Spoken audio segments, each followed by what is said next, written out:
سلام الله عليكم ورحمته وبركاته. بسم الله الرحمن الرحيم. الحمد لله رب العالمين حمدا كثيرا طيبا مباركا فيه كما يحب ربنا ويرضى. يا رب لك الحمد كما ينبغي لجلال وجهك وعظيم سلطانك. اللهم ربنا لك الحمد حتى ترضى، ولك الحمد إذا رضيت، ولك الحمد بعد الرضا. وأشهد أن لا إله إلا الله وحده لا شريك له، وأشهد أن سيدنا ونبينا وحبيبنا وعظيمنا محمدا عبده ورسوله صاحب الوجه الأنور والجبين الأزهر. اللهم صل وسلم وبارك وأنعم عليه صلاة وسلاما دائمين إلى يوم القيامة. الحمد لله الذي هدانا لهذا وما كنا لنهتدي لولا أن هدانا الله. ربنا لا تزغ قلوبنا بعد إذ هديتنا وهب لنا من لدنك رحمة إنك أنت الوهاب. سبحانك لا علم لنا إلا ما علمتنا إنك أنت العليم الحكيم. اللهم افتح علينا بالحق وأنت خير الفاتحين. رب اشرح لي صدري ويسر لي أمري واحلل عقدة من لساني يفقه قولي واجعل لي وزيرا من أهلي. آمين يا رب العالمين بجاه الرحمة للعالمين صلی اللہ علیہ وآلہ وسلم. محترم ناظرین و سامعین کرام، آج انشاءاللہ تعالی ہم آغاز کر رہے ہیں انشاءاللہ یہ جو موٹیویشنل کورس ہے پوزیٹیو تھنکنگ کے حوالے سے. آج الحمدللہ ہمارا لیکچر نمبر 13 ہے میرے محترم، لیکچر نمبر 13 ہے انشاءاللہ پوزیٹیو تھنکنگ کے حوالے سے. اور الحمدللہ ہم یہاں جس اقدام پہ ہم چل رہے ہیں اب وہ اقدام الحمدللہ اقدام نمبر میرے محترم 10 ہے، جس میں ہم نے اس بات کو ذرا فوکس کرنے کی کوشش کی ہے کہ مضبوط ارادے کی جستجو کرنا ہے، گھبرانا نہیں ہے رکاوٹوں سے، بلکہ انشاءاللہ تعالی رکاوٹوں کا مقابلہ کرتے ہوئے اور یہ سمجھتے ہوئے یہ ڈاؤن فال یا نشیبی مرحلہ یہ ایک اسٹیپ ہے مجھے کامیابی کی طرف لے جانے کے لیے. I have to be positive like that. اس طریقے سے اگر میں سوچوں گا انشاءاللہ تعالی تو آسانیاں ہوتی چلی جائیں گی. آج انشاءاللہ تعالی ہم یہاں چوتھے عنصر سے آغاز کریں گے انشاءاللہ. پیج نمبر 92 ہے. پلیز تنویر انشاءاللہ شروع کریے، پلیز پڑھیے بسم اللہ.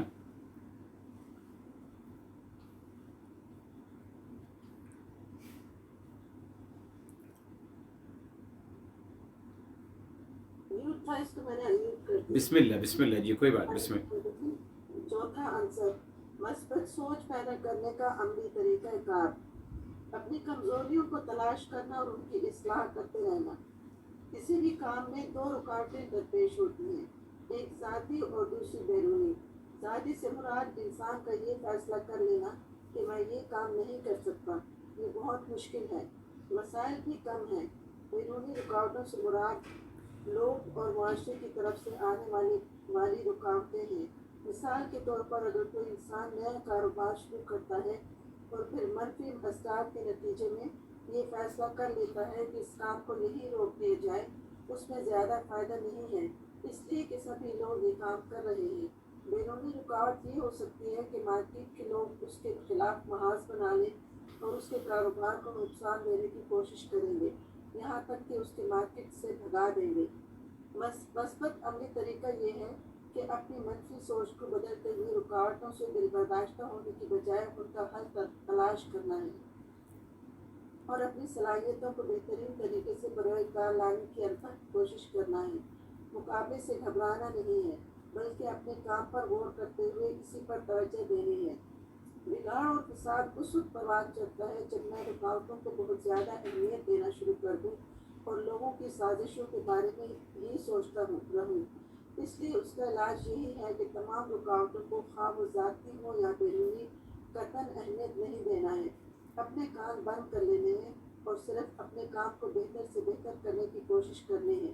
مزید یہ کہ کسی بھی کامیابی میں سب سے بڑی رکاوٹ یہ ہوتی ہے کہ اس میں کچھ کمی بیشی رہ جاتی ہے، جس سے اکثر تغافل بڑھتا جاتا ہے اور ہمیشہ ناکامی کا سبب غیروں کو اور سازشوں کو قرار دے دیا جاتا ہے، جبکہ اگر اپنے کام کی کمی بیشی پر غور کیا جاتا اور اس کو دور کرنے کی کوشش کی جاتی تو کامیابی یقینی ہو سکتی تھی۔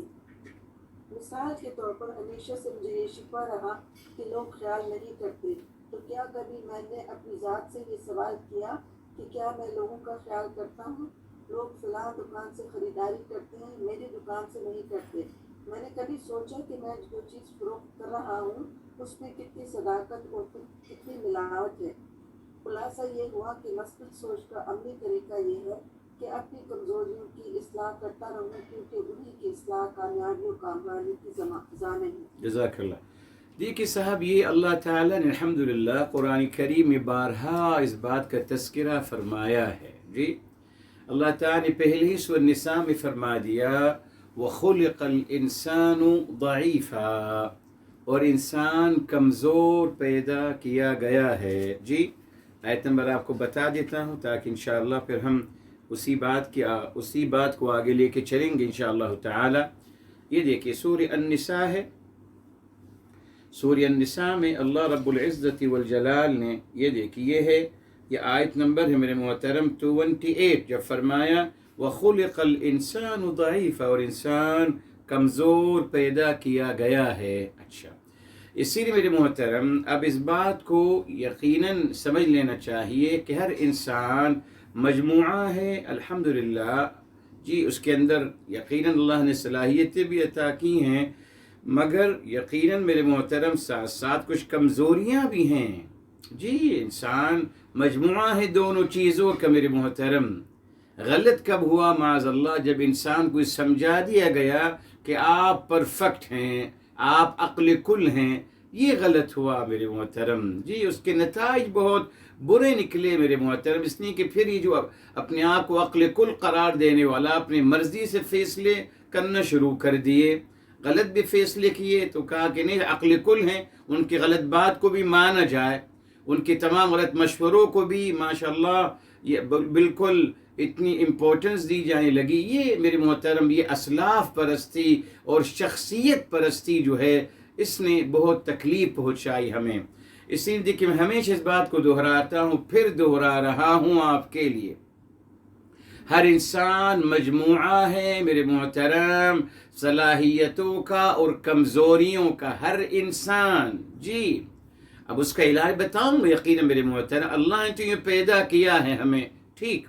اب میرے محترم سوال یہ ہے کہ پھر انسانی کامل، کل بھی آپ سے کہا کامل انسان صرف اور صرف میرے محترم اشرف المخلوقات اور سرور کائنات اور پرفیکٹ انسان اور کامل انسان صرف اور صرف میرے حبیب، میرے آقا سرور کائنات فدا ابی و امی صلی اللہ علیہ وآلہ وسلم ہیں۔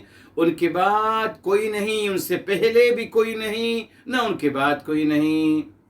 یہ میرے محترم مسلمہ حقیقت تھی، مگر افسوس میرے محترم اس کا اہتمام نہیں کیا گیا۔ اب ماشاءاللہ بہت سارے لوگ معصوم ہو گئے، بہت سارے لوگوں کو وحی آ رہی ہے، بہت سارے لوگوں کو الہام ہو رہا ہے، بہت سارے لوگوں کو ماشاءاللہ جی عقل کل اور پرفیکٹ اور انسانی کامل قرار دے دیا گیا۔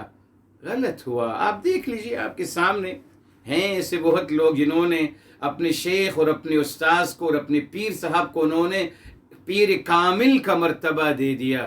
نہیں میرے محترم، نہ نہ نہ، یہ قرآن کے خلاف ہے۔ دروازہ کھول دیا نا آپ نے صاحب۔ اب مجھ سے کوئی پوچھ سکتا ہے کہ صاحب آپ کے پیر کامل کون کیوں ہیں، میرے پیر کامل کیوں نہیں؟ جی کیا جواب دوں گا ان کو؟ کیا میرے پیر کامل کے پاس خدا کا کوئی پیغام آیا ہے؟ یہی کہنا پڑتا ہے فائنلی۔ جی سبھی پھر یہ دعویٰ کرتے ہیں کہ ہم کو تو اللہ نے ان کو بنایا ہے پیر کامل، ہر کسی کو اللہ نے پیر کامل بنایا۔ بہرحال میرے محترم اس کا احتیاط کریں۔ اچھا اب میرے محترم جب یہ بتا دیا کہ انسان کوشش کرتا ہے پرفیکشن کی، نو ڈاؤٹ، اور انسان کے اندر کمزوریاں بھی ہیں، ٹھیک ہے، اس سے خطا کا امکان ہے، ممکن بالکل اس سے خطا کا امکان ہے 100% میرے محترم۔ اب کیا نتیجہ ہوگا میرے محترم؟ ہاں، اب دیکھیں 2 قسم کے لوگ سامنے آئیں گے، جو ہماری کمزوریوں پہ ہی نظر رکھیں گے، یعنی انہی کو کرٹیسائز کریں گے، تنقید کریں گے میرے محترم، یہی کریں گے نا میرے محترم جی۔ اللہ رب العزت والجلال نے تمام کمزوریوں کا تذکرہ بتا دیا قرآن کریم میں جی، جب منع فرما دیا کہ آپ فلاں کام مت کریں، آپ غیبت مت کریں، آپ چغلی مت کریں، آپ طاق میں نہ لگیں کسی کے، آپ کسی کا مذاق نہ اڑائیں، آپ اشارے بازی مت کیجئے، آپ ایک دوسرے کو بولے القاب سے مت پکاریے، آپ جھوٹ مت بولیے، ایک دوسرے کا مال حرام طریقے سے مت کھائیے۔ یہ تمام کمزوریاں ہیں نا، یہ تمام انسانی کمزوریاں ہیں، ان تمام کمزوریوں کا تذکرہ کر دیا گیا، اس کا تدارک کرنے کے لیے کہہ دیا گیا، ختم۔ تو اللہ تعالیٰ نے اگرچہ میرے اندر کمزوری رکھی، جیسے بتایا آپ کو، اللہ تعالیٰ نے اگرچہ انسان کے اندر میرے محترم جی نیکی کے ساتھ بدی بھی پیدا فرمائی ہے، کوئی شک نہیں، مگر الحمدللہ اللہ رب العزت والجلال نے کیا چاہا؟ اللہ تعالیٰ نے چاہا میرے محترم کہ باقاعدہ اس بدی کا تدارک کر دیا جائے، اس بدی کا تدارک کر لیا جائے، الحمدللہ، ٹھیک، یہی ہے میرے محترم۔ اسی لیے آپ دیکھیں، جو میں ہمیشہ آپ سے کہتا رہا جی، اصلاح کی بنیاد، معاشرے کے اصلاح کی بنیاد، یہ انسانی معاشرہ ایک آئیڈیل معاشرہ کب بن سکتا ہے میرے محترم؟ اگر قرآن کس آیت پہ عمل کرتے، اور وہ کیا تھا جو یہاں بتا دیا آپ کو اس کتاب میں ابھی، مگر آیت نہیں نقل کری۔ آیت کیا ہے؟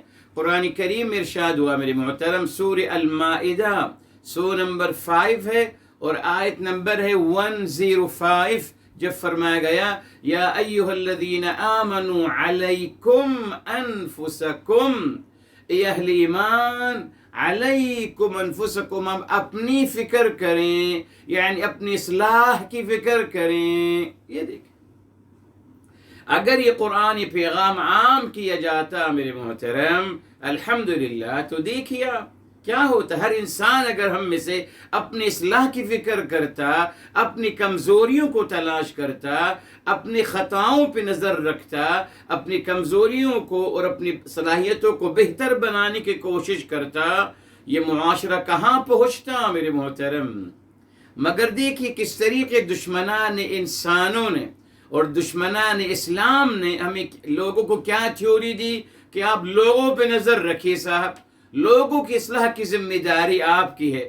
کہاں لکھا ہے قرآن میں میرے محترم؟ اعوذ باللہ، ارے میرے محترم کسی کی اصلاح کی ذمہ داری نہیں ہے، میں ایک ذمہ داری مجھ پر، وہ ہے اپنی ذات کی اصلاح کرنا، علیکم انفسکم، اپنی ذات کی اصلاح کرنا۔ اگر ہم میں سے ہر کوئی قرآن کی اس آیت پہ عمل کرتا ہے الحمدللہ، تو آج ہم کہاں ہوتے میرے محترم؟ مگر نگیٹیوٹی ہمیں سکھائی گئی، نگیٹیوٹی، کہ ماشاءاللہ آپ ذمہ دار ہیں لوگوں کے، آپ لوگوں کی اصلاح کی فکر کریں۔ عجیب عجیب روایتیں بنا لی، اعوذ باللہ، عجیب عجیب باتیں لوگوں کو سمجھائی جا رہی ہیں کہ اگر آپ نیکی کا کام کرتے ہیں اور اگر آپ سب کچھ کرتے ہیں، لیکن اگر آپ ظلم کے خلاف نہیں اٹھ رہے تو آپ کافر ابن کافر ہیں۔ کیوں بھائی؟ یہ کہاں لکھا ہے کہ ظلم کے خلاف اٹھیے؟ وہی نا، اصل میں سارا مسئلہ سیاست اور حکمرانی حاصل کرنے کا تھا میرے محترم جی، اور کچھ بھی نہیں، یقین مانیے۔ جب سے جھگڑا شروع ہوا میرے حبیب، میرے آقا سرور کائنات فداہ ابی و امی صلی اللہ علیہ وآلہ وسلم، آپ دنیا سے پردہ فرما رہے ہیں، اور اسی وقت میں مطلب حب دنیا دلوں میں بستی چلی گئی، اور اس دن سے میرے محترم جو حکومت اور بادشاہت اور حکومت اور سلطنت حاصل کرنے کی جو جہد اور کوششیں کی جا رہی ہیں، آج تک وہی چل رہی ہیں، اور کوئی جھگڑا نہیں۔ دیکھ لیجئے سارے جھگڑے کیوں ہوئے میرے محترم؟ جھگڑے کا آغاز کس بات پہ ہوا؟ اسی لیے میرے محترم اگر ہم سے کہہ دیا جاتا جو قرآن کا مطالبہ ہے تو میرے محترم اب کیا کرنا ہے مجھے؟ کیا میں لوگوں کی تنقید کرتا رہوں؟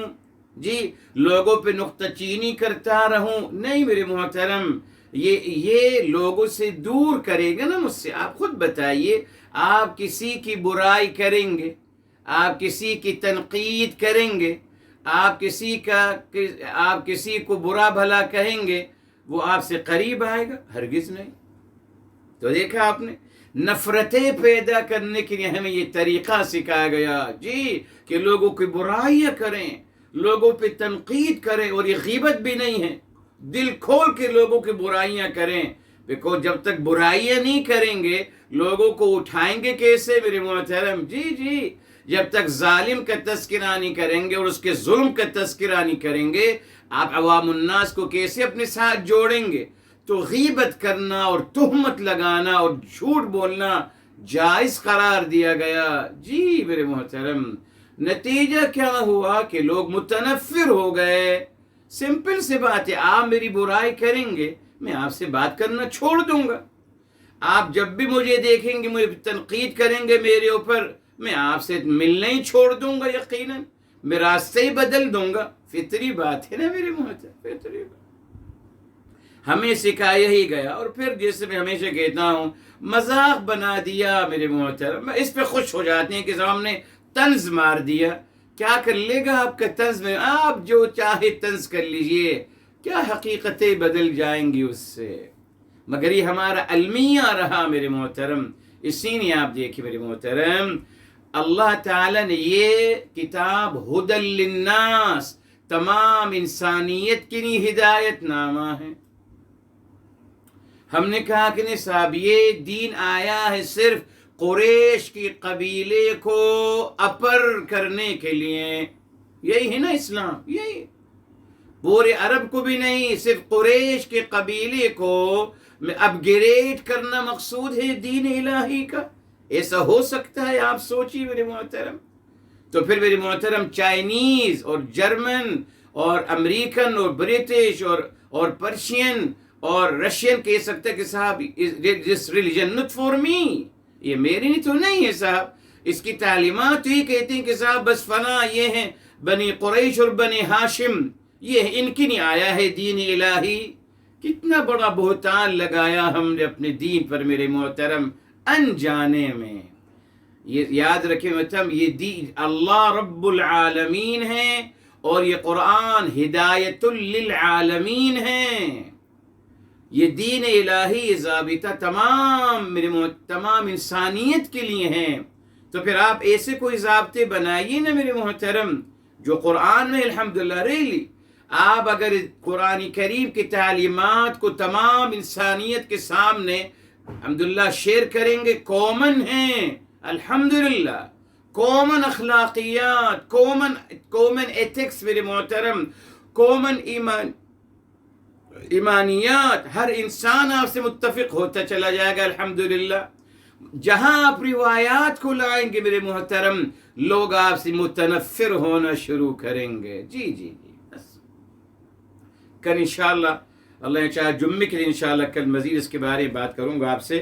تو میرے محترم یہاں سمجھ لیجیے اس بات کو، قرآن کریم نے بتا دیا گیا کہ آپ اپنی کمزوریوں کو تلاش کریے، ان کو بہتر بنائیے۔ آپ دیکھیے باہر کی دنیا میں یہ صحیح ریلی میرے محترم، باہر کی دنیا میں کسی کو کوئی تعلق نہیں کہ سامنے والے انسان نے کیا پہنا ہے، کیا نہیں پہنا، کیا کر رہا ہے، کیا نہیں کر رہا، اس کو کوئی قطع تعلق ریلی۔ وہ اپنے کام کو فوکس کرتا ہے، بس اٹھتا ہے، اس کے ذہن میں کچھ کام ہے، تھنگس ٹو ڈو، کچھ کام کرنے ہیں، وہ اپنے کام پہ چلا جاتا ہے، اس کو کوئی خبر نہیں ہوتی میرے محترم دنیا میں کیا ہو رہا ہے۔ ماشاءاللہ ہمارے مسلمان بھی کچھ فارغ ہیں، کوئی کام نہیں ہے، اعوذ باللہ۔ اسی نے ماشاءاللہ سیاسی تبصرے ان سے سن لیجیے، ماشاءاللہ سیاسی تبصرے، دینی تبصرے، بس تبصرے سنتے رہیے، ان سے عمل نہیں میرے محترم، زبان چلتی ہے بس۔ بتایا تھا آپ کو ہم نے، جب الحمدللہ بات آپ کو پڑھائی تھی میرے محترم، یہاں بتایا تھا قول و عمل میں آسان کیا ہے؟ قول، جی آسان زبان ہلانی پڑتی ہے نا، ہلا لیجیے. عمل کیونکہ مشکل ہے اس لیے اس پہ توجہ نہیں دی گئی، صرف زبان اور اسپیچ پہ بات کی جاتی. صاحب کیا اسپیچ دی ہے، بس اسپیچ آپ کو اچھی آنی چاہیے، بھلے عمل کچھ مت کریں، بھلے آپ اپنا عمل اسپیچ کے خلاف کریں، تب بھی لوگ کہتے ہیں کوئی حرج نہیں، عمل نہیں کر رہے کوئی حرج نہیں، اسپیچ تو لا کمال ہے. یہ منافقوں کا طریقہ ہے میرے محترم، صاحب قرآن کا نہیں میرے محترم. نہ اس نے میرے محترم علاج ہم کو اللہ تعالی بتا رہے ہیں. علاج کیا ہے؟ مثبت طریقہ کیا ہے؟ مثبت طریقہ یہ ہے میرے محترم کہ میں اپنی کمزوریوں پہ نظر رکھوں. ہوتی ہے نا انسان میں کمزوری ہیں، ایک ایک کمزوری کو پکڑوں میرے محترم.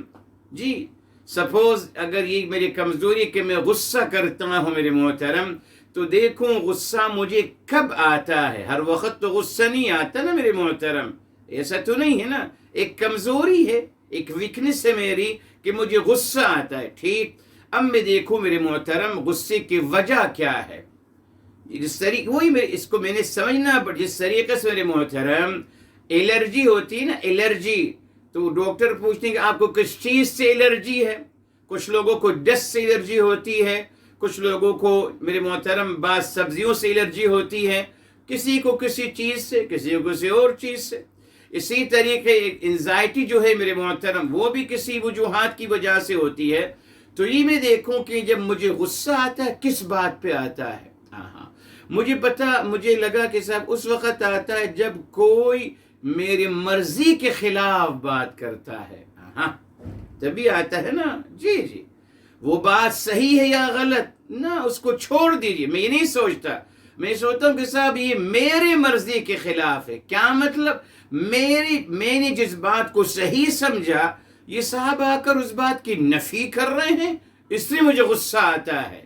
یہی ہے غصہ، اس بات پہ نہیں آتا میرے محترم. یہ ہم کہتے ہیں کہ صاحب وہ غلط بات کر رہے ہیں. نہیں، وہ غلط بات نہیں کر رہے، وہ میری نفی کر رہے ہوتے، وہ اپنی جگہ صحیح کہہ رہے ہوتے ہیں.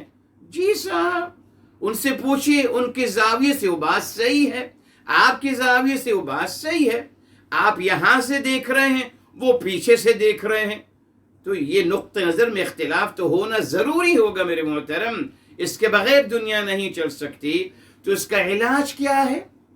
اس کا علاج یہ ہے اپنے آپ کو سمجھا لوں جو قرآن کریم میں آتا ہے. الحمدللہ ہم یہ سمجھا لیں اپنے آپ کو کہ سب ہم لوگوں کے نقطہ نظر کو ایکسیپٹ کرنا سیکھیں. بس میں ہمیشہ آپ سے کہتا رہا، جی میرے محترم یہی قرآن کریم کا انداز تخاطب ہے کہ اللہ تعالی ہمیشہ اپنی بات کو بیان فرماتے ہیں، ڈینائی نہیں کرتے ان کی بات کو، ہرگز نہیں، نیور.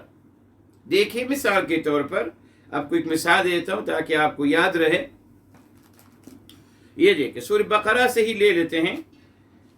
سورہ بقرہ میں آتا ہے وَقَالُوا لَن يَدْخُلَ الْجَنَّةَ إِلَّا مَنْ كَانَ هُودًا أَوْ نَصَارَى. ٹھیک ہے صاحب، انہوں نے کہا آیت نمبر 111 سورہ بقرہ کی، یاد رہے گا نمبر 111. کہنے لگے وقال، اور وہ کہتے ہیں لن يدخل الجنة، جنت میں داخل نہیں ہوگا الا من کان، سوائے جو یہودی ہوگا یا کرسچن ہوگا، مسیحی ہوگا. ٹھیک، یہ ان کا دعویٰ ہے. قرآن میں کیا ہے؟ کیا اللہ تعالیٰ نے کہا کہ یہ جھوٹ بول رہے ہیں، یہ دوزخ میں جلیں گے، ان کو دوزخ میں جلایا جائے گا، یہ غلط ہیں؟ ہرگز نہیں. سن لیجیے قرآن بے شمار مثالیں. تلک امانیہم، یہ ان کی وشز ہیں، ان کی تمنا ہے. ٹھیک ہے، نو پرابلم، آپ جو چاہیں وش کر سکتے ہیں. مسئلہ وش کر نہیں ہے نا. زندگی وشز پہ نہیں چلتی، زندگی پریکٹیکل چلتی ہے. حقیقت میں بات کیا ہے، عمل کیا ہے. وشز آپ جو چاہیں وش کرتے رہیں، اس سے کیا فرق پڑتا ہے. یہ فرمایا کہ ان کی وشز ہیں، تمنائیں ہیں. پھر آگے دیکھیں فرمائے قل ہاتوا برہانکم ان کنتم صادقین، چلیے صاحب اگر آپ کے پاس کوئی دلیل ہے تو برہان ناقابل تردید دلیل لے آئیے اپنی بات کی، کہ آپ فرما رہے ہیں کہ جنت میں صرف یہودی جائیں گے اور کرسچن جائیں گے، دلیل لے آئیے اس کی، آپ کے پاس کوئی دلیل؟ پھر اگلی آیت میں 112 میں وضاحت کر دی، بس بلا، فرمایا جی ہاں، من اسلم وجہہ للہ وہو محسن، فرمایا جو اپنا رخ یعنی جو اپنی تمام زندگی اللہ تعالیٰ کی تعلیمات کے مطابق گزارتا ہے، سرنڈر ہو جاتا ہے اللہ تعالیٰ کے سامنے، وہو محسن، اور وہ نیک عمل بھی کرتا ہے، فلہ اجرہ عند ربہ، اس کو اس کا اجر ملے گا اللہ تعالیٰ کے پاس۔ یہ نہیں کہا کہ وہ جنت میں جائے گا، جی یہ نہیں کہا نہ، حالانکہ ہونا یہ چاہیے تھا نا، وہ دعویٰ کر رہے ہیں کہ ہم جائیں گے جنت میں، تو اللہ تعالیٰ جب جواب دے رہے ہیں تو بتاتے کہ صاحب آپ نے یہ جنت میں جائیں گے، جنت کا تذکرہ نہیں کیا، بلکہ فرمایا لہم اجرہم عند ربہم، ان کو ان کا اجر ملے گا، ان کا صلہ ملے گا ان کے رب ذوالجلال کے پاس، اور ولا خوف علیہم ولا هم يحزنون، اور نہ ان پہ کوئی خوف ہوگا نہ ان کو کوئی غم لاحق ہوگا۔ یہ قرآن کا اسلوب ہے میرے محترم، بے شمار آیا، جی ان کے لوگوں طرف سے شبہات آتے ہیں، اللہ تعالیٰ ان شبہات کی تصحیح کرتے ہیں، ان کو غلط کیے بغیر یہ نہیں کہا جاتا کہ آپ غلط ہیں، نہ، ہرگز نہیں، کہیں قرآن میں نہیں آتا میرے محترم۔ تو کہنے کا مطلب یہ ہے، یہی اللہ تعالیٰ کی تعلیم ہے بس۔ تو جو بھی ایک کمزوری کو پکڑو میرے محترم، اور زیادہ تر سب سے بڑی کمزوری بس یہی ہے، غصہ کرنا، اعوذ باللہ، اور یہ غصہ کرنا یہ تمام کمزوریوں کی جڑ ہے، تمام برائیوں کی جڑ ہے، تمام برائیوں کی۔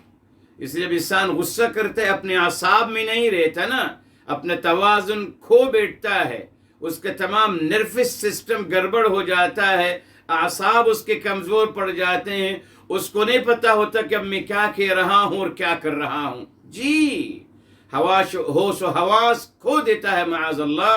اس لیے میرے محترم تدارک کر لوں نا، اپنی یہ کمزوری ہے، بیٹھوں اس پہ، جی بیٹھوں میرے محترم، میڈیٹیشن کروں، جی اپنی آنکھیں بند کر کے بیٹھ جاؤں اور سوچو کہ یہ کمزوری ہے، کیوں آتا ہے مجھے غصہ؟ ریزن ہوگا یقیناً، جی پتہ ہوگا، 1 2 3 کتنے ریزن ہیں میرے محترم، ایک ریزن کو لوں، ایک ریزن کو، جیسے ابھی میں نے کہا کہ صاحب یہ لوگ غلط بات کرتے ہیں، حالانکہ اس کی حقیقت بتا دی، لوگ غلط بات نہیں کر رہے ہوتے، اس لیے غصہ نہیں آ رہا، نہ، اس لیے میری مرضی کے خلاف کہہ رہے ہیں، جی میں نے جو سمجھا، میں عقل کل ہوں، میں نے جیسے سمجھا قرآن اور دین کو، یہ کون آ گیا ہے میری مفہوم کو، میری سوچ کو چیلنج کرنے آ رہا، اس لیے مجھے برا لگتا ہے۔ حقیقت میں جائیے، یہی نظر آئے گا آپ کو، جی میں نے اگر کسی، سمجھانے کے لیے کہہ رہے ہیں، میں نے اگر کسی سیاسی لیڈر کو صحیح سمجھا ہے، آپ اس کو غلط قرار دے رہے، اس لیے برا لگ رہا ہے، یہ غلط بات ہو گئی نا، آپ کی نظر میں غلط بات ہے، اس کی نظر میں صحیح ہے میرے صاحب۔ آپ کا سیاسی لیڈر کوئی اور ہے، اس کا کوئی اور ہے، آپ نے اپنی مرضی سے چنا، اس نے اپنی مرضی سے چنا، جھگڑنے کی کیا ضرورت ہے؟ آپ کو حق ہے، صرف کس نے دے دیا آپ کو کرائٹیریا کے سب، آپ کو حق ہے کہ آپ جس کو صحیح کہیں گے وہ صحیح ہو جائے گا، وہی بات آ گئی نا، بیکوز میں اپنے آپ کو پرفیکٹ کہتا ہوں، جی صاحب میں عقل کل ہوں، میں نے اگر کسی کو صحیح کہا تو صحیح ہی ہوگا، نہ بدل دو اس پیمانے کو، ٹھیک ہے، محاسبہ کروں اپنا میرے محترم، very easy and very slowly. اچھا صاحب، مثال لوگ کہتے ہیں دوسری بات کہ ہمارے خلاف، کیا ہمارے خلاف؟ آپ گھر پہنچے اور آپ کے ذہن میں تھا کہ صاحب میں گھر پہنچوں گا، کھانا تیار ملے گا، ہے نا صاحب، بیکوز میں کنگ ہوں، میں عقل کل ہوں، اور میرا یہ حق ہے کہ جب میں گھر پہنچوں تو کنیز، جو وائف کی شکل میں کنیز ہے، اس کنیز کو کھانا تیار رکھنا چاہیے تھا میرے لیے، کھانا تیار ہے، اب میں غصہ کرتا ہوں، کیوں کر رہا ہوں؟ اس لیے نہیں کہ کھانا نہیں ملا، نہیں صاحب، میری ایگو کو ہٹ ہوا ہوں، میں بادشاہ سلامت، میں کنگ ہوں، میں حاکم ہوں، میں کنگ اور حاکم ہوں۔ یہ کیا کنیز نے اتنی بڑی ہمت کر لی کہ میری مرضی کے خلاف کچھ ہو رہا ہے۔ سارا مسئلہ ہی ہے، ریلی آپ جتنی باتیں بتاتے چلے جائیے اس کا پس منظر ایک ہوگا، جی وہ کیا کہ میں پرفیکٹ ہوں، عقل کل ہوں، میں نے جو سمجھا وہی صحیح، میں نے جو مانا وہی صحیح، کسی کو حق نہیں کہ میری سوچ کو چیلنج کرے، میرے مانی ہوئی باتوں کو چیلنج کرے، اس لیے میں خفا ہوتا ہوں، تو غلط ہوتا ہوں نا صاحب۔ جی اگر یہ میں سمجھ لوں میرے محترم ہر کسی کو حق ہے، یہ میں ہمیشہ کہتا ہوں میرے محترم، کچھ لوگوں نے ماشاءاللہ کہ فلاں حدیث ضعیف ہے، تو سب آپ کون ہوتے؟ ہو یو آر؟ آپ کو حق ہے صرف کہنے کا، ہمیں حق نہیں ہے کہنے کا کہ آپ کی حدیث ضعیف ہے۔ آپ ہوتے کون ہیں؟ یا تو پیمانہ آپ بتا دیجئے کہ سب آپ نبی ہیں آج کے زمانے کے، ہم چپ ہو جائیں گے، نبوت کا دعویٰ کریں، جی پھر آپ کہیں کہ صاحب میں جو کہہ رہا ہوں مانیے۔ لوگوں نے کی کوشش، جی سبوں نے کی ہے، جب وہ دیکھا تو انہیں کی ہے میرے محترم، لیکن اگر آپ کہہ رہے ہیں کہ یہ حدیث صحیح ہے تو سب آپ کی نظر میں صحیح ہے نا، ہماری نظر میں ضعیف ہے صاحب، کوئی حرج نہیں، مسئلہ نہیں ہے۔ آپ نے جی فلاں روایت کو مانا، جی ہم نے نہیں مانا، کوئی حرج نہیں ہے۔ آپ یہ کیوں چاہتے ہیں کہ سب آپ نے جس حدیث کو صحیح سمجھا تمام انسانیت کو اس کو صحیح قرار دے دے، اور ماشاءاللہ جو آپ نے جس حدیث کو ضعیف قرار دیا اس کو تمام انسانیت ضعیف قرار دے دے؟ ہو یو آر؟ یہ مقام اور مرتبہ صرف اور صرف میرے حبیب، میرے آقا سرور کائنات فدا ہو ابی و امی صلی اللہ علیہ وسلم کی نہیں، اور کسی کی نہیں ہے صاحب۔ جی ہمیں حق ہے کہ ہم کہیں کہ آپ کی حدیث ضعیف ہے، جائیے بالکل، اور ہے ایسے ہی ہوا ہے میرے محترم۔ جی وقت نہیں ہے، ورنہ نہیں ہے میرے محترم، یہ مذاہب کیوں بنے، یہ مسلک کیوں بنے؟ امام شافعی رحمۃ اللہ نے قرار دیا کہ امام اعظم ابو حنیفہ کی 150 حدیثیں ضعیف ہیں، غلط ہیں، جی تبھی انہیں اپنے ایک مسلک بنایا۔ امام احمد بن حنبل ان کے بعد ان کے نہیں صاحب امام شافعی کی حدیثیں ضعیف ہیں، تو یہ تو ہوتا رہا ہے، ہوتا رہے گا تا قیامت۔ دیکھا آپ نے، یہ ہے میرے محترم، اسی نے اس بات کو سمجھ لیا جائے، کس بات کو کہ میرے محترم غصہ کیوں آتا ہے، دیکھوں اس کمزوری کو، دیکھوں۔ اچھا صاحب، ایک اور کمزوری ہے جو عام ہے، ابھی آئے گے ہمارے ساتھ، بہرحال جلباز، جلدی کرتا ہوں ہر کام میں، جلدی کرتا ہوں، دیکھوں میرے کیوں جلدی کرتا ہوں، یہ کمزوری ہے، وہ بردباری نہیں ہے، کیوں ہے جلدی، کیوں ہے میرے محترم؟ جی آپ کو پتہ ہے جلدی انسان وہ کرتا ہے جو اندر سے کمزور ہوتا ہے۔ کیا مطلب کمزور؟ جو اپنے اوپر جس کو یقین نہیں ہوتا، جی اس کا کانفیڈنٹ لیول 0 ہوتا ہے، تبھی وہ چاہتا ہے بس میں کام کر لوں فوراً، اس کو یقین نہیں ہے اپنی ذات پر، جی اس کو ڈر لگتا ہے کہ یہ کام نہیں کر پاؤں گا میں، وہ پہلے فیصلہ کر لیتا ہے یہ کام میں نہیں کر پاؤں گا۔ اب جب اسے پریشر پڑتا ہے تو کہتا ہے ایک ہی طریقہ ہے اس کام کو کرنے کا، جلدی کر جاؤ، اس لیے وہ جلدی کرتا ہے۔ اگر اس کو ہم کہیں کہ نہیں صاحب آپ مطمئن رہیے، آرام سے کریے، کانفیڈنٹ، یقین آپ کے اندر ہونا چاہیے، کیوں آپ کمزور ہیں نا، تو میرے محترم ہر انسان اپنی کمزوریاں تلاش کرے، جی اور دیکھے اس کی وجہ کیا، اس کا ایک پس منظر ہوتا ہے میرے محترم۔ جی میں ہمیشہ آپ سے کہتا رہا، انسان یوں نہیں بنتا، جی اس کی شخصیت کی تشکیل ہونے میں انوائرمنٹ، ماحول، وہ کہاں پیدا ہوا ہے، کس خاندان میں پیدا ہوا ہے، اس خاندان کی یس اسٹیٹس کیا ہے، خوشحال ہے، نعمتیں ہیں، نہیں ہیں جی، ہر لحاظ سے انوائرمنٹ میرے محترم، ماں باپ اس کو کون ہے، تعلیم کا کیا مسئلہ ہے، جس موقع پہ وہ کس دن پیدا ہوا، جب جنگ عظیم ہوئی تھی اس کا ذہن الگ بنے گا، جنگ عظیم کے دوران پیدا ہوا تھا، اس نے وہ ماحول دیکھا، اس کی شخصیت یوں ہی تشکیل ہوگی۔ یہ انسان ہے میرے محترم، ماحول سے بنتا ہے جی، انسان کی یہ قرآن پڑھنے سے نہیں بنتا میرے محترم، نہ احادیث مبارکہ پڑھنے سے انسان بنتا ہے، نہیں صاحب، اس کی شخصیت کی تشکیل بہت ذرائع ہوتے ہیں، ان میں کتاب و سنت کا بھی کردار ہوتا ہے نو ڈاؤٹ، مگر پورا نہیں میرے محترم۔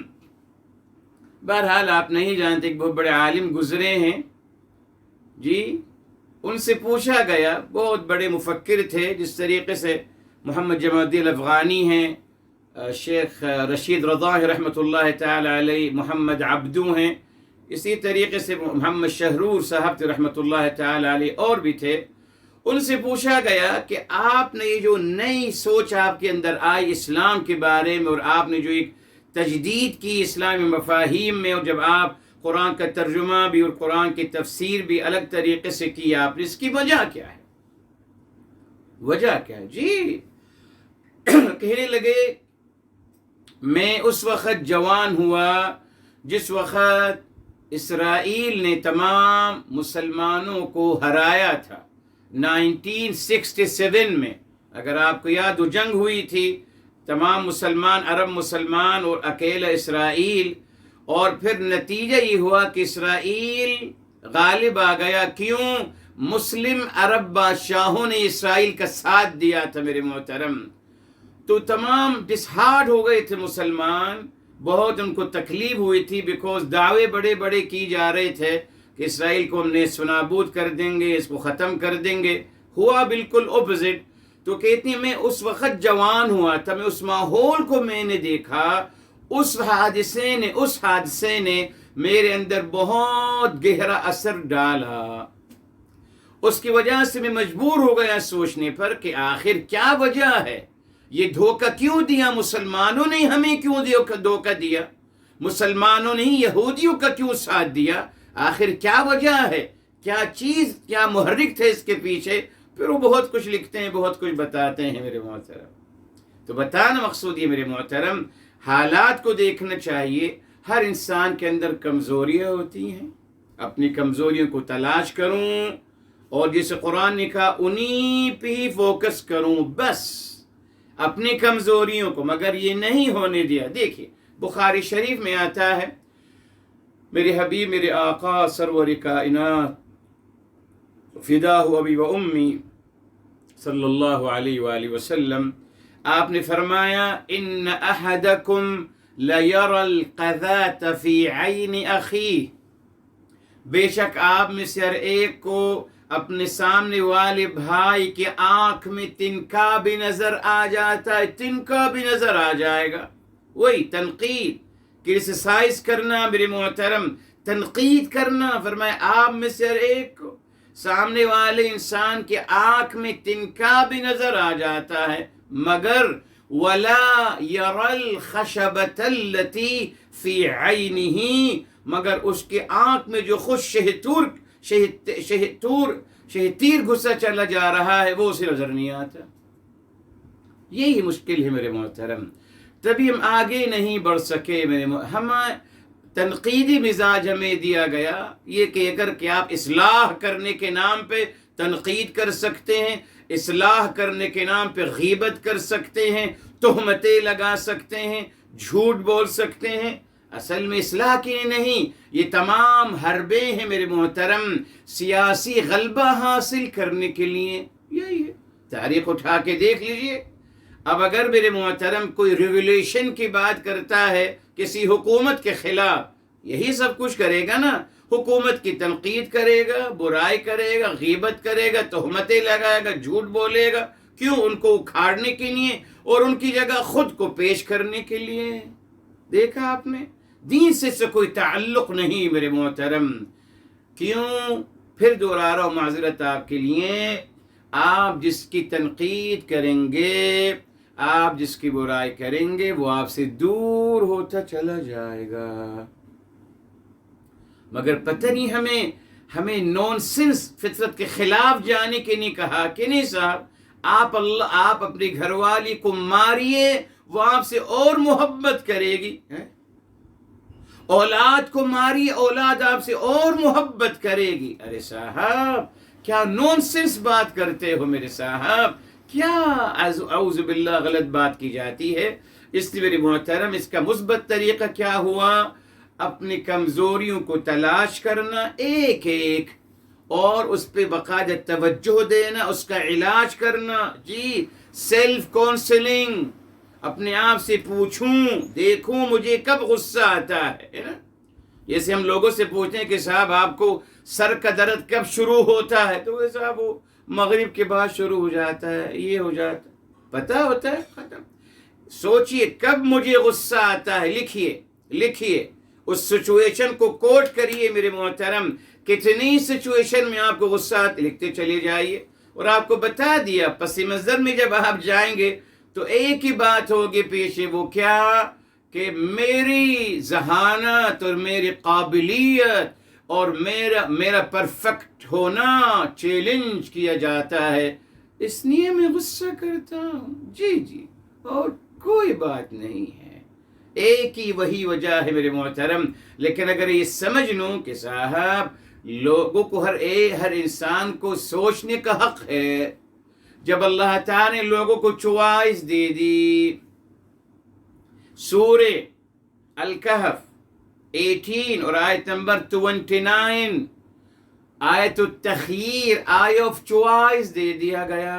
یس، فمن شاء فلیؤمن ومن شاء فلیکفر، جو چاہے ایمان لیا، جو چاہے ایمان نہ لائے. تو ختم صاحب.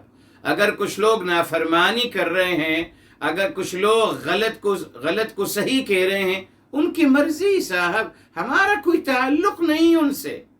وہ اپنے عمل کا جواب دیں. بار بار اس دفعہ دور تفسیر قرآن میں کتنی دفعہ اس بات کو دہرایا اللہ تعالیٰ نے ہمارے لیے، ما علی الرسول الا البلاغ. پلیز اس حقیقت کو سمجھ لیجئے، ہم کسی کے ذمہ دار نہیں ہیں، ہم کسی کے جواب دہ نہیں ہیں سوائے اپنے ذات کے. ایون میں نے آپ سے کہا اپنی اولاد کی بھی ذمہ دار ہم نہیں ہیں، نہیں ہے ذمہ دار. کیوں؟ الحمدللہ وہ سب جانتے ہیں. مگر ہمارے ہاں بچوں کو مار کر میرے محترم ان کو دین سے متنفر کیا گیا. جی مار کر بیٹیوں کو پردے پہ پردہ کرنے کے لیے کہا گیا، انہوں نے آج تک دل سے پردے کو ایکسپٹ نہیں کیا میرے محترم. جی کیا فائدہ ہوا؟ مار کر میرے محترم دین کی تعلیم میں مار نہیں ہے، جبر زبردستی نہیں ہے. اس لیے اپنی کمزوریوں کو تلاش کرنا، ان کو بہتر سے بہتر بنانا.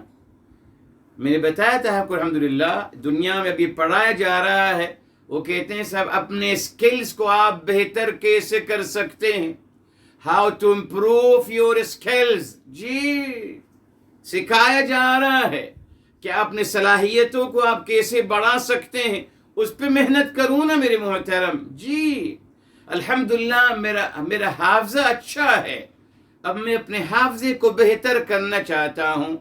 یہ سوال کرنے چاہیے نا، جواب دوں گا آپ کو، ہم بے فکر رہیے.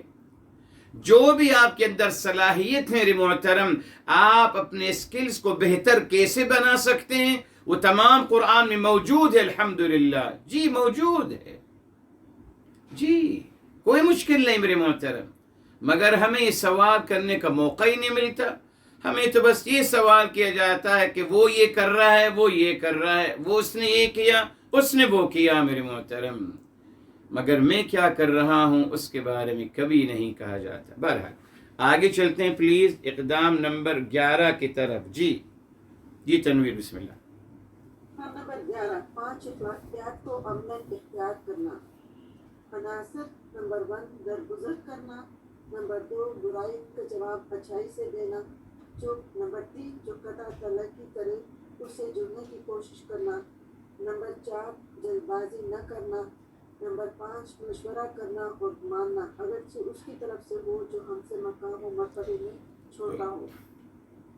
یہاں میرے محترم میں نے یہاں اللہ کو سلامت رکھے میں نے الحمدللہ 5 اخلاقیات کا تذکرہ کیا ہے، اور بھی کچھ باتیں آئیں گی بعد میں، مگر یہ 5 اخلاقی الحمدللہ تذکرہ ہے جس میں الحمدللہ حدیث سے ثابت ہیں. الحمدللہ میں بتاؤں گا انشاءاللہ بھی آگے حدیث آئیں گی اور قرآن کی آیت بھی آئے گی. اور میں نے بنیاد سے ہم نے آغاز کیا، اور وہ کیا ہے؟ درگزر کرنا. یہ بنیادی اخلاق ہے میرے محترم، مجموعہ ہے تمام چیزوں کا. انشاءاللہ بھی آپ کو بتاؤں گا بے شمار آیات. ابھی پہلے ہم پڑھ لیتے ہیں پھر انشاءاللہ آتے ہیں قرآن کی طرف. جی میرے بیٹے جی. پہلے ان سے درگزر کرنا. بالعموم انسان زندگی گزارتا ہے ناموافق حالات کے ساتھ، کیونکہ ہر انسان کا الگ مزاج اور سوچنے کا طریقہ، نظریات، تجربات اور مفادات ہیں. اسی لیے اختلاف اور ٹکراؤ کا یقینی امکان ہے. جب مختلف لوگ آپس میں ملتے ہیں اور ہر انسان اپنی سوچ کے مطابق عمل کرتا ہے، جو کہ شاید سامنے والے کی مرضی کے برعکس ہو، منفی سوچ یہ ہے کہ لڑائی جھگڑے بڑھائے جائیں، ایک دوسرے کو اذیت اور تکلیف پہنچانے کی سازش کی جائے، بغض اور کینہ کو ہوا دی جائے. لیکن مثبت یہ ہے کہ درگزر اور معاف کرنے کا راستہ اختیار کیا جائے. لوگوں کی طرف سے ناموافق اور ناقابل برداشت رویے کو ابتدائی سے تسلیم کرنے کے لیے تیار رہنا، یعنی نفسیاتی طور پر ان کی طرف سے ہر منفی رویے کے لیے تیار رہنا. ہمیشہ ہماری لوگوں سے توقعات بہت زیادہ ہوتی چلی جاتی ہیں، لہٰذا جب ہم ہر قسم کے منفی رویے کی توقع رکھتے ہیں تو ہمیں نہ دلی تکلیف ہوگی نہ ہی جسمانی تکلیف. یہ پہلا مثبت رد عمل ہے ناموافق حالات میں. دوسرا مثبت رد عمل ان سے درگزر اور معاف کرنا ہے، کیونکہ اگر کسی کی زیادتی کو میں یاد کرتا رہوں گا اور اس سے پالتا رہوں گا تو وہ بغض اور کینہ کہلائے گا، اور بغض اور کینہ ہی تمام جسمانی بیماریوں کا سبب ہے. لہٰذا دوسرا مثبت رد عمل ناموافق حالات کے حوالے سے درگزر اور معاف کرنا ہے، یعنی اس زیادتی، تکلیف اور اذیت کو سرے سے ہی ختم کرنا، یعنی اس زیادتی کو دل سے ہی مٹا دینا. یہی راحت و سکون کا سبب ہے، اور دلی راحت و سکون ہی تمام ارتقائی کاوشوں کا سبب ہے. جزاک اللہ. دیکھیے صاحب، ناموافق حالات کیا ہے؟ ناموافق حالات اپنی مرضی کے مطابق نہ ہوں. جی جب بتا دیا اللہ تعالیٰ نے بتا دیا قرآن کریم وَلِكُلٍّ وِجْهَةٌ هُوَ مُوَلِّيهَا، ہر ایک کی ایک سمت ہے وہ اس پہ چل کے رہے گا. ایک اور مقام میں آ گیا لِكُلٍّ جَعَلْنَا مِنْكُمْ شِرْعَةً وَمِنْهَاجًا، ہم نے آپ میں سے ہر ایک کے لیے ایک شریعت اور ایک طریقت عطا کر دی ہے. تو قرآن تو ثابت کر رہا ہے میرے محترم، ہر انسان اپنی جگہ ایک مسلک، ایک فرقہ ہے. ہر انسان کا اپنا سوچنے کا طریقہ ہے. جی قرآن نے بتا دیا. دیکھا آپ نے، اگر اس فہم کو عام کیا جاتا ہے الحمدللہ تو نتیجہ کیا نکلتا؟ میں لوگوں کو ایکسکیوز دیتا کہ صاحب ان کے سوچنے کا طریقہ یہ ہے، ان کا اپنا نقطہ نظر ہے، میرا اپنا نقطہ نظر ہے، کوئی مشکل نہیں الحمدللہ. اس طریقے سے ہم ایک ساتھ رہ سکتے تھے الحمدللہ. مگر جب یہ ہمیں سکھایا گیا کہ نہیں صاحب آپ کا نقطہ نظر ہی صحیح ہے اور آپ کے ہی نقطہ نظر کو پروان چڑھنا چاہیے اور آپ کا ہی نقطہ نظر جو ہے لوگوں پہ مسلط کرنا چاہیے. کیوں میرے محترم؟ جب اللہ تعالیٰ نے مسلط نہیں کیا، جب فرمایا لا اکراہ فی الدین، سورہ بقرہ، دین میں زبردستی نہیں ہے، جبر نہیں ہے، اختیار دیا گیا، چھوڑ دیا گیا. اللہ تعالیٰ چوائس دے رہے اور مسلمانوں نے جبر کرنا شروع کر دیا روایات سے. دیکھا آپ نے، تبھی قرآن پڑھنے سے روکا جاتا ہے میرے محترم، اور عربی زبان سیکھنے سے روکا جاتا ہے. ان کو پتہ ہے اگر لوگوں نے عربی زبان سیکھ لی تو قرآن ان کو سمجھ میں آ جائے گا اور وہ ایسے ہونا نہیں دیں گے. نہیں ہونے دیں گے میرے محترم. سازشیں کریں گے، غلط تہمتیں لگائیں گے، بہت کچھ کریں گے، اکسائیں گے آپ کو، اکسائیں گے ورغلائیں گے کہ کیا پڑھ رہے ہیں آپ، کس سے پڑھ رہے ہیں، یہ ان کو تو پڑھانا ہی نہیں آتا، کیا پڑھ رہے ہیں آپ، اس تمام کفر کی باتیں سکھا رہے ہیں، یہ تو آپ کو جہنم کی طرف لے کے جا رہے ہیں، یہ تو آپ کو. یہ ہے میرے محترم. اسی لیے میرے محترم اگر قرآن کی تعلیمات کو سامنے رکھا جاتا اور جب مجھے بتا دیا جاتا کہ ہر انسان کا سوچنے کا طریقہ اس کا اپنا ہے، ہم سب کو ایک راستے پہ نہیں لا سکتے، نیور ایور. ٹھیک ہے صاحب؟ تو پھر نتیجہ کیا نکلتا ہے الحمدللہ کہ صاحب جیسے میں نے سوچا ہے سامنے والے کو بھی سوچنے کا مکمل اختیار ہے.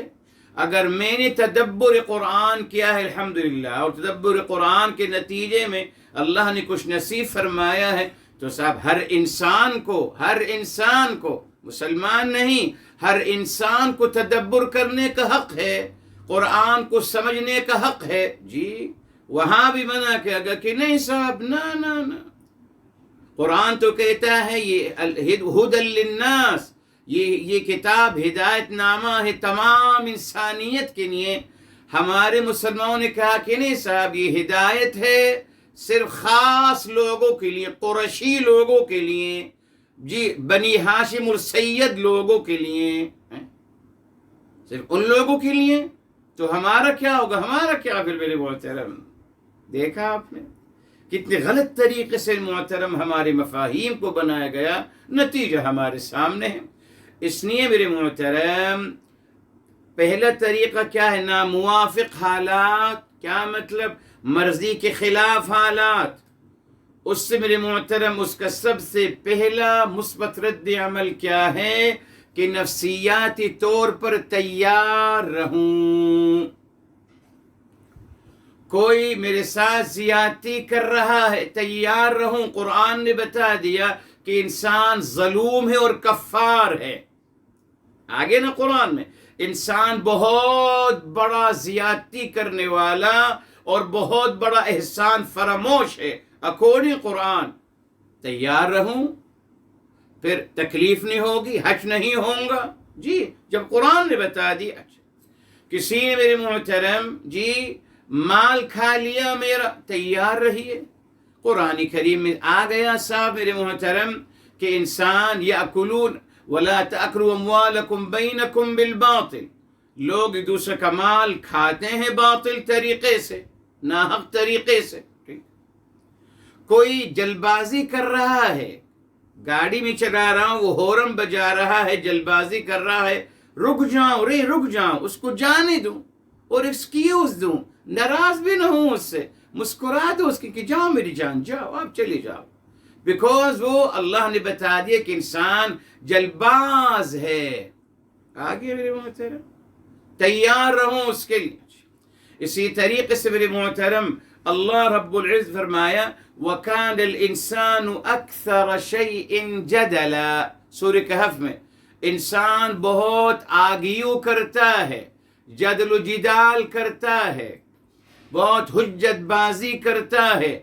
تیار رہوں اس کے لیے، تیار رہوں. سب سے پہلے کہ میں ایسا نہ کروں. الحمدللہ اللہ تعالیٰ نے یہ تمام جو نیگیٹو کوالٹیز انسان کی بتائی ہیں اس کے دو مقصد تھے. پہلا میں ان سے دور رہوں انشاءاللہ یقیناً. دوسرا میرے محترم ان لوگوں کو ایکسکیوز دوں اگر ان کے اندر یہ منفی کوالٹیز آ گئی ہیں. مگر ہم کو کیا بتایا گیا؟ جی ہمیں بتایا گیا کہ انسان جو ہے وہ مسجود ملائک ہے. کس نے کہہ دیا مسجود ملائک ہے؟ نہیں صاحب، اعوذ باللہ. آدم علیہ السلام تھے صرف، وہ بھی کسی حکمت کے تحت. اب آدم جیسے ماشاءاللہ سبھی نبی بن گئے. انسان مسجود آدم ہے یا آدم مسجود ملائکہ ہیں؟ کون ہے یہ دیکھیں. جی کہتے انسان مسجود ملائک. ارے صاحب انسان کہاں سے ہو گیا؟ آدم علیہ السلام تھے، وہ بھی حکمت کے تحت. ہر بات غلط طریقے سے بیان کیا گیا کہ انسان اتنا اچھا ہے. کہاں انسان میرے محترم؟ تاریخ اٹھا کے دیکھی میرے محترم، انسان سے بڑا ظالم اور جابر کوئی نہیں. اعوذ باللہ. جی الٹا ہو گیا، اللہ تعالیٰ کو ظالم و جابر قرار دے دیا اور انسان بہت اچھا ہے. ہرگز نہیں، الٹی کہانی بنا دی میرے محترم. انسان سے بڑا ظالم اور جابر کوئی نہیں. دیکھ لیجئے خون کی ندیاں اسلام کے نام پہ کیا کیا بہائی گئی ہیں میرے محترم. جی اللہ تعالیٰ ہے بے انتہا محبت اور پیار فرمانے والے. دیکھا آپ نے، ریری لوگوں کو یقین کامل ہے. لوگوں سے پوچھ لیجئے کہ نا اللہ تعالیٰ تو بہت عذاب نازل کرتے ہیں صاحب، اللہ تو بہت جبار ہیں، قہار ہیں، اللہ تو ظالم ہیں، اور انسان نہیں، انسان تو بہت اچھا ہے. انسان اچھا ہے؟ کہاں سے اچھا ہے؟ قرآن پڑھا نہیں نا میرے محترم، اس نے کہہ رہے ہیں کہ اچھا ہے. کیا اچھائی کی ہے انسان نے؟ ایک اچھائی بتا دیجیے میرے محترم، ایک اچھائی انسان کے ایک اچھائی بتا دیجیے میرے محترم. اس سے بڑا ظالم و جابر کوئی نہیں. اعوذ باللہ. قتل و غارت گری، درندگی، تاریخ اٹھا کے دیکھ لیجیے، سبھی انسان تھے، کہنے کے انسان تھے. تو میرے محترم اگر اس بات کو سمجھا دیا جاتا کہ آپ جو ہیں لوگوں کو ایکسکیوز دیجئے بس، اور اپنے آپ کو عقل کل اور پرفیکٹ مت قرار دیجئے، مت دیجئے. ہر انسان کو اجازت ہے وہ جو تھیوری اختیار کرنا چاہتا ہے اختیار کرے. ہم کسی کے محتسب نہیں، تو پھر ہم خفا کیوں ہوتے ہیں، غصے میں کیوں آتے ہیں؟ چھوڑ دیجئے لوگوں کو صاحب، جو چاہیں لوگ کریں، ہمارا کیا، ہم نہیں کریں بس ختم. الحمدللہ. دیکھا آپ نے؟ تو میرے محترم سب سے پہلے اپنے آپ کو تیار رکھوں کس بات کے لیے کہ انسان سے کوئی بھی چیز، ہر چیز ایکسپٹ بھی کروں میرے محترم، ایکسپیکٹ کروں، ہر چیز کا توقع رکھوں کہ سامنے والے انسان سے ہر بات کا امکان ہونا ضروری ہے. سامنے والا انسان دھوکہ دے گا، اوکے، غیبت کرے گا، میرے سامنے مجھ پہ تہمتیں لگائے گا، جھوٹ بولے گا، ظلم کرے گا، زیادتی کرے گا میرے سامنے کھلم کھلا، جی اوکے ٹھیک ہے. میرے محترم اپنے آپ کو تیار کروں ان تمام ایکشنز کے لیے تو کبھی مجھے تکلیف نہیں ہوگی میرے محترم. ہمیشہ ہم کہتے ہیں نا، کیا چیز ہمیں ہٹ کرتی؟ ہماری ایکسپیکٹیشن، ہماری امیدیں ہمیں ہٹ کرتی. ہم سامنے والے انسان سے پتہ نہیں کیا کیا امیدیں لگا بیٹھتے ہیں. وہ ہری جھنڈی دکھایا تھا کہ جائے صاحب، کس نے کہہ دیا کہ ہم آپ کی مدد کریں گے، جائیے یہاں سے.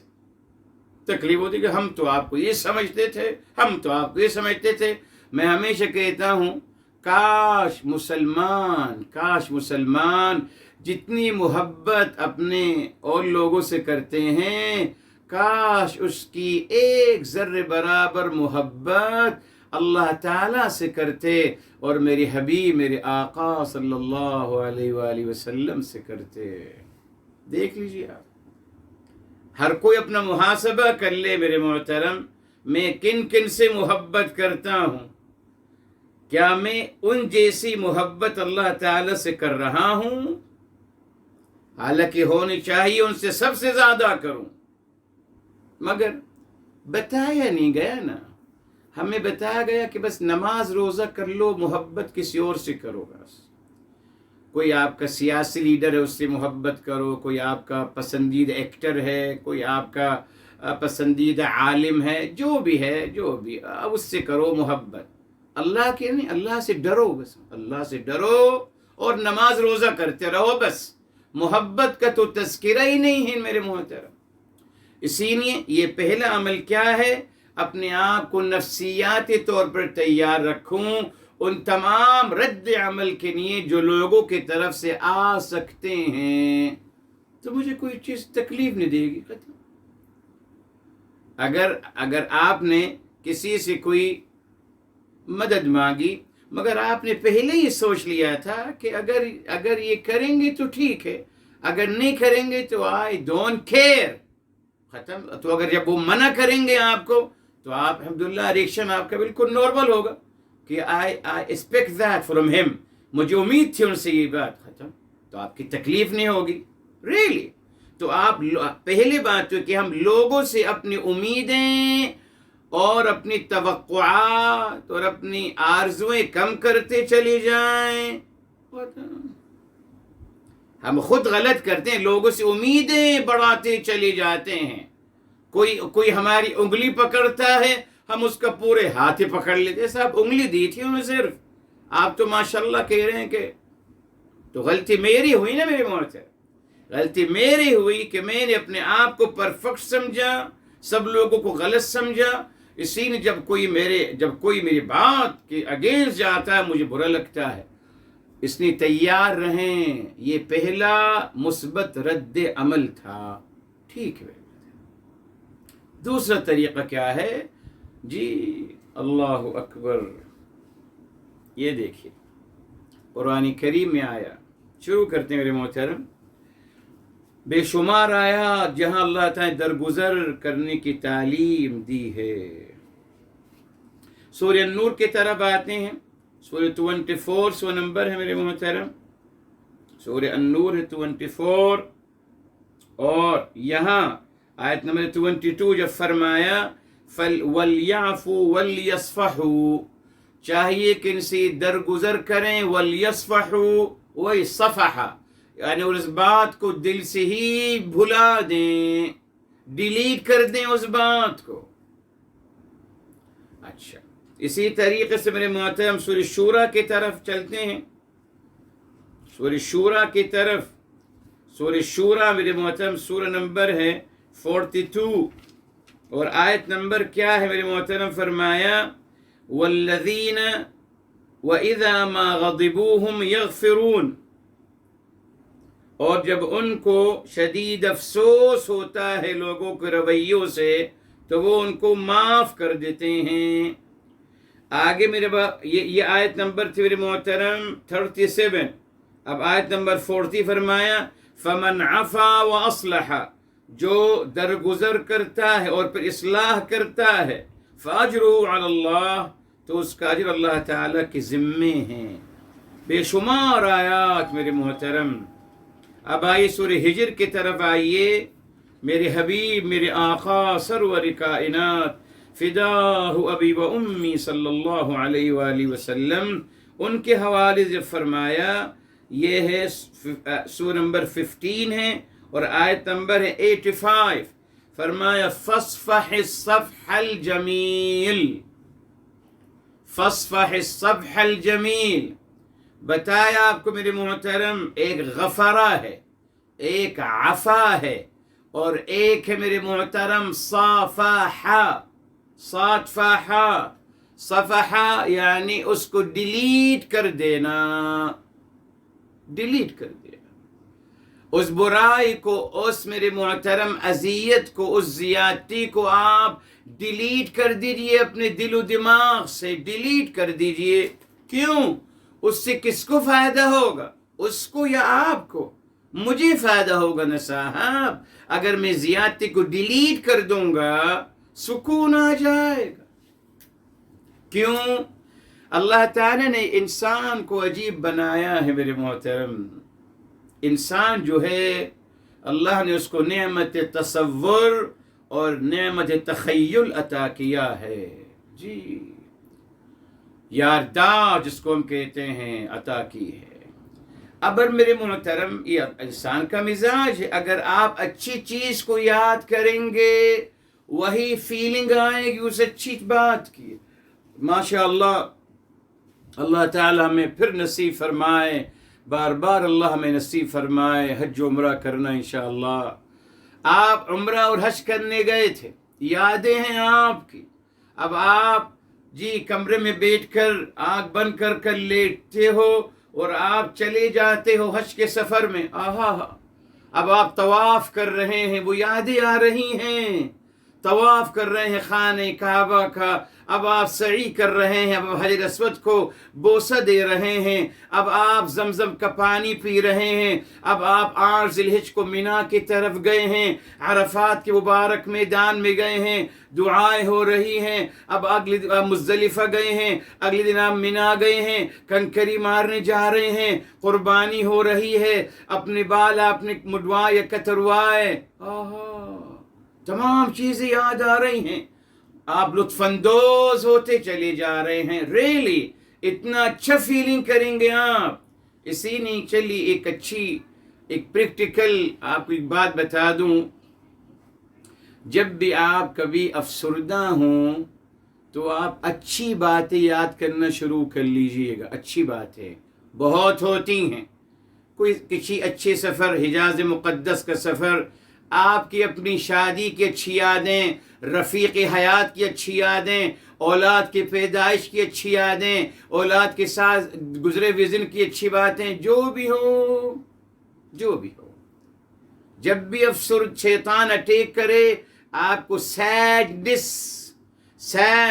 اور غم کی طرف لے جائے، آپ اس کو روک دیں کہ نہ رک جاؤ، آپ فوراً اپنے ذہن کو ڈائیورٹ کرو اور آپ ہیپی اور خوشی کی لمحات کو یاد کرو، فوراً یہ علاج ہے اس کا میرے محترم جی۔ اچھا، اسی طریقے سے اللہ نہ کرے اگر میں غلط بات کو یاد کرتا ہوں کہ صاحب ان صاحب نے مجھے پورے لوگوں کے سامنے مجھے یوں کہا تھا، میری تذلیل کی تھی، میں توہین کی تھی، یاد کروں گا میرے محترم، حالانکہ اس بات کو 10 سال 20 سال گزر گئے، مگر جب یاد کروں گا وہ زخم تازہ ہو جائے گا، وہ تکلیف تازہ ہو جائے گی، وہی جسم یقین آزما کے دیکھ لیجئے، جسم میں وہی تکلیف اور پین شروع ہو جائے گی جو 20 سال پہلے ہوئی تھی جب وہ حادثہ ہوا تھا۔ یہ انسان ہے، اللہ نے انسان کو بنایا ہے، تبھی اسی انسان کی طاقت کو میرے محترم ریکی کی جاتی ہے میرے محترم، اور یوگا کیا جا رہا ہے آج کی دنیا میں، اور ماشاءاللہ ہزاروں لاکھوں روپیہ کمایا جا رہا ہے جی۔ حالانکہ اگر قرآن کی طرف آئیں، اللہ تعالی سے محبت کریں تو سب باتیں حل ہو جائیں گی۔ بہرحال تو میرے محترم یہاں آ گیا، اب میں نے یاد نہیں کرنا نا صاحب، اپنے آپ کو تکلیف سے بچانا ہے بس۔ یہ قرآن نے جب بتا دیا اصفح الصفح الجمیل ولیعفوا ولیصفحوا، درگزر بھی کریے اور اس کو ڈیلیٹ کر دیجئے اپنے دل و دماغ سے، ڈیلیٹ کر دیجئے، ختم۔ یہ قرآن کی تعلیم ہے میرے محترم، کتنے عظیم پوزیٹیوٹی سکھائی جا رہی ہے میرے محترم، اور اس سے کتنی راحت اور سکون نصیب ہوتا ہے انسان کو جی، آپ نہیں سمجھ سکتے۔ الحمدللہ جب آپ صرف اچھی اور خوشی کی باتوں کو یاد کریں گے، آپ کا راحت اور سکون آپ کے اندر آتی چلی جائے گی، ریلی میرے محترم، پوزیٹیو انرجی آپ کے اندر الحمدللہ آئے گی۔ اللہ نہ کرے اس کے برعکس اگر آپ نگیٹو سوچتے ہیں، معاذ اللہ نگیٹو باتوں کو یاد کریں گے، اعوذ باللہ، تو نگیٹو انرجی آپ کے اندر پیدا ہوگی، غصہ۔ آخری بات میرے محترم بس رکتے ہیں، آپ کو پتہ ہے آج سائنس نے ثابت کیا ہے، اور اس کا تجربہ ایکسپیرینس میں بہت دفعہ کر چکا ہوں جی میرے محترم، ایک لمحے کا غصے کے اثرات 24 گھنٹے باڈی پہ رہتے ہیں، ایک لمحے کا غصہ۔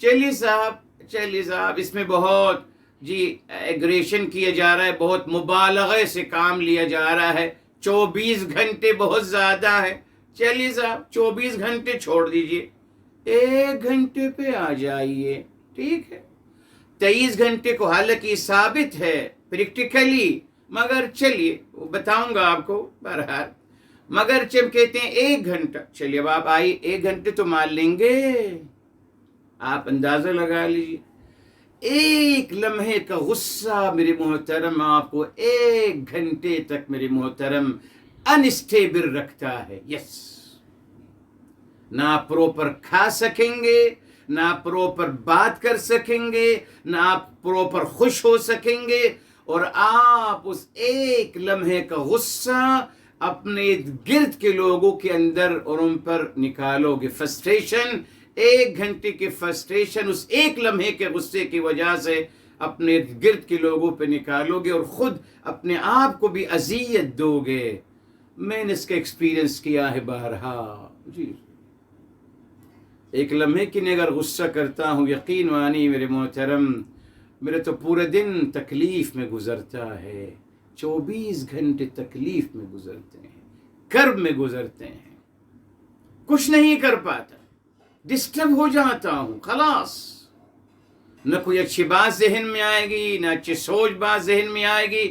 سب سے لڑنا چاہوں گا، سب سے غصہ، سب سے لڑنا. یہ انسان ہے میرے محترم. اب آپ سوچئے، ایک لمحے کا غصہ 24 گھنٹے میری باڈی کو ڈیمیج کرتا ہے اندر سے. جی ڈیمیج 24 گھنٹے تک میری جسم کو تکلیف پہنچاتا ہے ایک لمحے کا غصہ. اب آپ سوچیں، ماشاءاللہ ماشاءاللہ، اللہ سب کو ہدایت دے، اللہ تعالیٰ سب کی آسانی فرمائے، جو ماشاءاللہ ایک مہینہ غصے میں رہتے ہیں. کیا انجام ہوگا ان لوگوں کا، کیا انجام ہوگا. نہیں، اس نے تو منع کیا، منع کیا کہ غصہ رکھنا ہی نہیں ہے. کیا گیا قرآن کریم میں؟ والکاظمین الغیظ، اپنے غصے کو پی جانے والے، اور والعافین عن الناس، فوراً، اور لوگوں سے درگزر کرنے والے. فوراً غصے کو پینا ہے، کنٹرول کرنا ہے اپنے غصے کو، اور فوراً معاف کر دینا ہے. ختم.